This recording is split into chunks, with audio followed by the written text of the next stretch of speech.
Buying a home is harder than it's ever been before, fueling negative perceptions about Biden's economic policies for Americans. I'm Rosemary Miller here with Bob Ivry, a reporter for Forbes, here to tell us more. Thank you so much for joining me today, Bob. It's a pleasure, Rosemary. So, Bob, what factors contribute to the current disparity in mortgage rates and their impact on the housing market? Well, you do have higher mortgage rates than you have for the last 15 years. So that's put a chill on buyers and sellers because sellers will have to buy a house or at least rent a house or a place to live if they sell. And with mortgage rates between 6 and 7%, they're very reluctant to trade out of a lot of the people that own houses have gotten their mortgage rates 2, 3, 4%. So you see how they would lose money and pay more if they had to move. And then you have the idea that uh, because people don't want to move, there's more demand than ever for people to buy houses, people wanting to buy houses. And so you have this weird thing where, for instance, in a town in Idaho where I spoke to a realtor, they had 1,500 houses on the market a couple years ago. Now they only have a little over 300. So if you have so few houses on the market because people don't want to sell, and then you have the pent up demand, it's just pushed those prices right up. And now, like you said, housing prices are 380,000 average for the country, somewhere in there, and that's the highest they've ever been. Wow. So, how do variations in the housing market manifest in different regions? Well, of course, on the coasts where it's a little more advantageous, maybe um, there's nicer places to live. That's really it's gotten even more difficult to buy a house. Some regions in the middle of the country less so, but you really see in just about every metropolitan market, houses are more expensive. Interest rates are, of course, higher, and there are fewer houses on the market. So low inventory, very high demand, and higher mortgage rates. It's not a good combination. And could you discuss how a rate cut in June could impact home buyer purchasing power? Well, a lot of this is in the context of the presidential election coming up in November.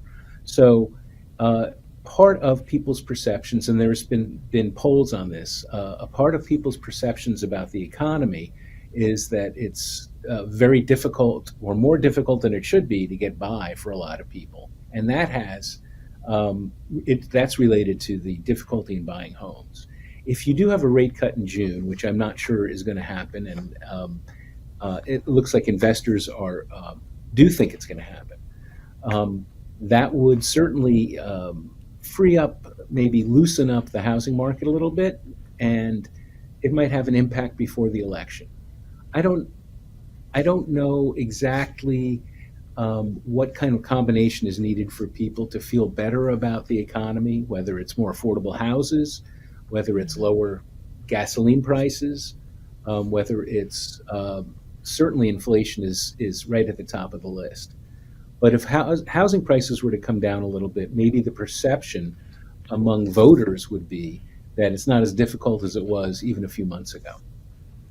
So, speaking of the elections, what has President Biden done to address housing affordability and availability?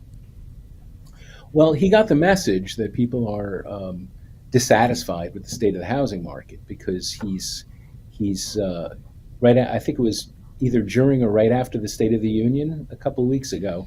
He announced a couple of initiatives. One is to put $2 billion towards the building of affordable housing, which has been a refrain for years of people in the housing industry, that we need more affordable housing just about everywhere in the country. And it's difficult to build affordable housing for a variety of reasons. So the president came out and said, they're going to try to help build more affordable housing.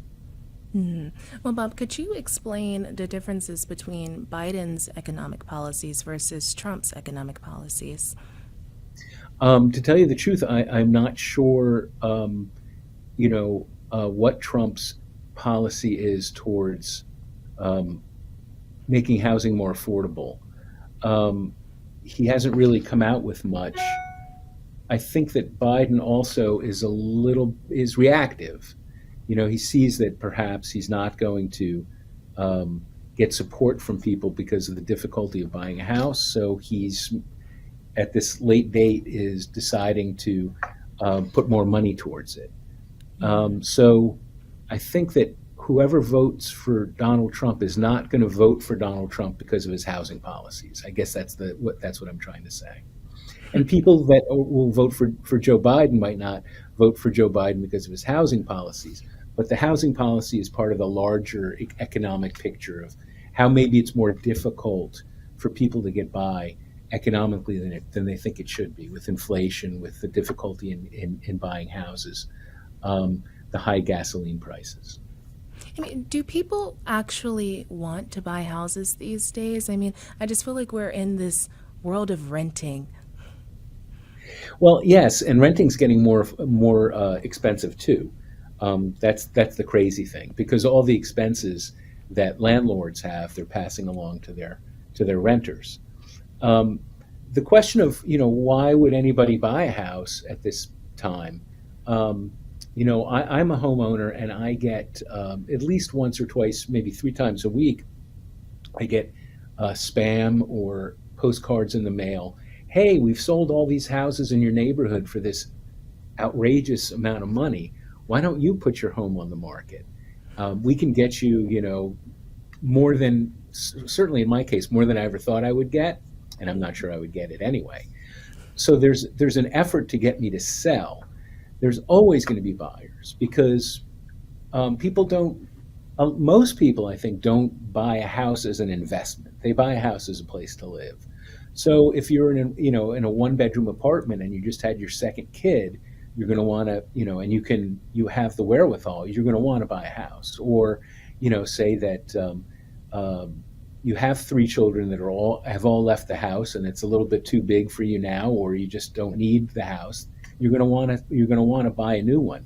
And a lot of times it doesn't really matter what part what part of the cycle we're in. If we're in the high interest rates or low interest rates, you just need a place to live. Hmm.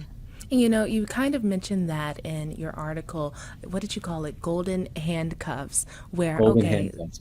right. Well, Right. explain that for our audience.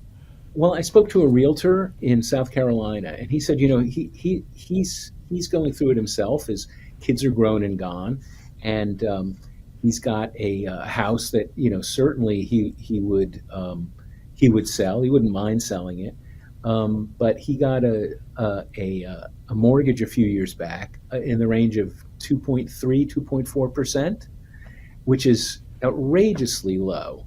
I think the latest mortgage rate was about 6.88%. So that's a lot of money over the course. If it's a 15-year or 30-year mortgage, that is a lot of money, a lot of difference, a lot more expensive today. Hmm. But he says, so he doesn't want to sell for that reason, but also, you know, he's just a person who has other reasons. His wife is not really keen on selling, and he likes the neighbors. He didn't tell me this, but other reasons are, you have your dentist for the last 15 years, and you don't want to give up your dentist, right? You know where to get the best pizza. You don't want to start over in a new neighborhood.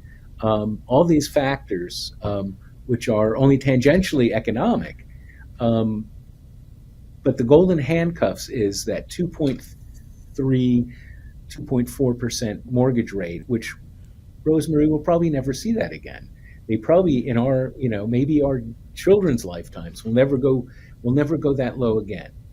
Because the last 14, well, from 2008 to a couple of years ago, 2022, we had the lowest interest rates in history.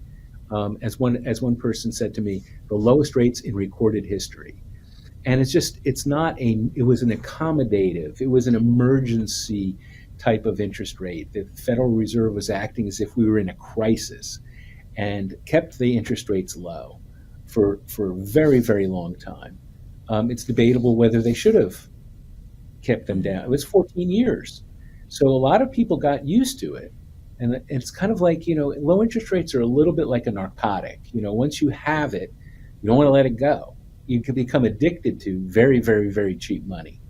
So, in the 80s, in the 70s, interest rates were at 8, 10, even 16, 20%. We don't want to go back to that either. But historically, 6%, 7% mortgage rates are not an aberration. They are kind of the norm.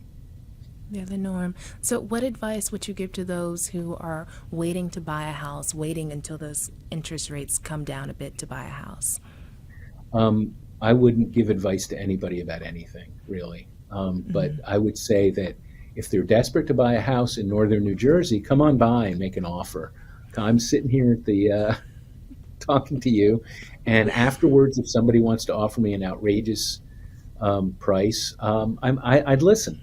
But just like the realtor in South Carolina, I like the neighbors. The wife's not really, my wife's not really keen on moving.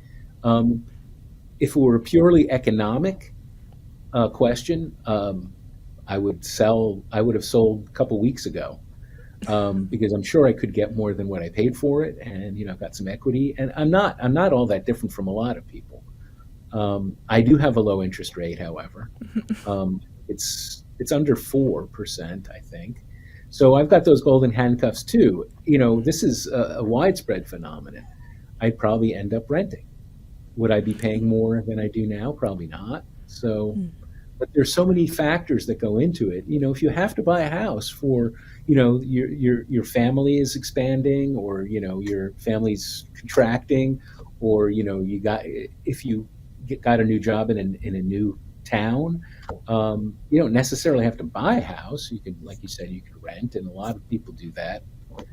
But if you want to buy a house, it's not a really good time. If you want to sell a house, it's a great time.